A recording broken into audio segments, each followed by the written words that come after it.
Hi guys! Welcome to my YouTube channel po. New day, new video po tayo ngayon. Pausapan po natin ay tungkol po sa second batch. Ayan po, sa ating mga SSS pensioners po na second batch. Ito na po yung video na para po sa inyo. Dahil tapos na po ang ating first batch, dahil na-release na po this December ang kanilang January 2026. Pag-usapan naman po natin ang ating mga second batch. Okay? Ang normal crediting po natin ayon sa circular ng SSS ay sa January 16, 2026 po. Okay?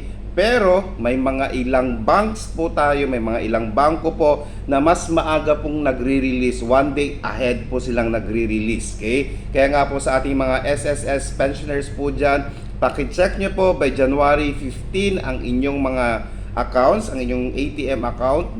Bakit? Dahil nga po baka posible pong dumating na po or siguradong dumating na po iyan sa inyong mga account. Ngayon sa ating mga SSS pensioner naman po na meron pong online banking, wala na pong problema doon dahil pag dumating ang pera, automatic po yan na may notification na marireceive ang ating mga SSS pensioner na naka-online banking po. Ulitin po natin sa ating mga SSS pensioners po na second batch, paki-check na po ang inyong mga ATM accounts by January 15. Okay? Dahil mas maaga po ito, may mga bangko po na mas maaga pong nagre-release.